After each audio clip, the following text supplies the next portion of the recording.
Hi friends, ನಾನು ಮನೆಯಲ್ಲೇ ನನ್ನ ಕಾಲುಗಳನ್ನು ಹೇಗೆ ಸ್ವಚ್ಛ ಮಾಡ್ತೀನಿ ಅಂತ ನೋಡೋಣ. ನಾನು ಉಪಯೋಗಿಸಿರುವಂಥ ವಸ್ತು ಉಗುರು ಬೆಚ್ಚಗಿನ ನೀರು, ಅಡುಗೆ ಸೋಡಾ,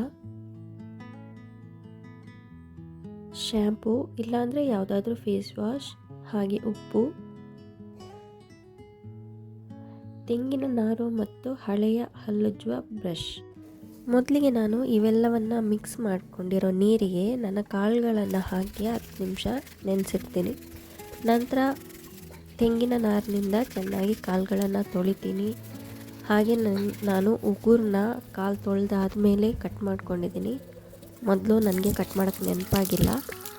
ಹಾಗೆ ಕಾಲಲ್ಲಿರೋ ಉಗುರನ್ನ ಪೇಂಟ್ನ ಕೂಡ ನಾನು ತೆಗೆದಿಲ್ಲ, ಯಾಕಂದರೆ ನನ್ನಲ್ಲಿ ನೇಲ್ ಪಾಲಿಷ್ ರಿಮೂವರ್ ಇರಲಿಲ್ಲ. ನಂತರ ನಾನು ಯಾವುದಾದ್ರೂ ಒಂದು ಬೇಬಿ ಆಯಿಲ್, ನನ್ನಲ್ಲಿರೋದು ಜಾನ್ಸನ್ಸ್ ಬೇಬಿ ಆಯಿಲ್ ಇದೆ, ಅದನ್ನ ಹಚ್ಕೊಂಡಿದ್ದೀನಿ. ನೀವು ತೆಂಗಿನೆಣ್ಣೆನೂ ಹಾಕ್ಕೊಬೋದು, ಎಳ್ಳೆಣ್ಣೆನೂ ಹಾಕ್ಕೊಬೋದು. ಚೆನ್ನಾಗಿ ಮಸಾಜ್ ಮಾಡಿದ ನಂತರ ನಾನು ಕಾಲಿಗೆ ಸಾಕ್ಸ್ಗಳನ್ನು ಹಾಕ್ಕೊಂಡಿದ್ದೀನಿ.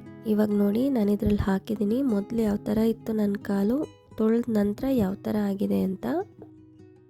ನೀವು ಕೂಡ ಮನೇಲಿರೋ ಸಿಂಪಲ್ ವಸ್ತುಗಳನ್ನು ಉಪಯೋಗಿಸಿ ಕಾಲುಗಳನ್ನು ಈ ಥರ ಕ್ಲೀನ್ ಮಾಡ್ಕೊಬೋದು. ವಾರಕ್ಕೆ 1 ಸಲನಾದರೂ ಈ ಥರ ಕ್ಲೀನ್ ಮಾಡ್ಕೊಳ್ಳಿ. ನಾನು ಟೈಮ್ ಸಿಕ್ಕಾಗೆಲ್ಲ ಇದೇ ಥರ ಕ್ಲೀನ್ ಮಾಡ್ಕೊಳ್ಳೋದು ನನ್ನ ಕಾಲುಗಳನ್ನು. ಇದೇ ಥರ ಸಿಂಪಲ್ ವೀಡಿಯೋಗಳಿಗಾಗಿ ನನ್ನ ಚಾನಲ್ನ ಸಬ್ಸ್ಕ್ರೈಬ್ ಮಾಡ್ಕೊಳ್ಳಿ. Thank you.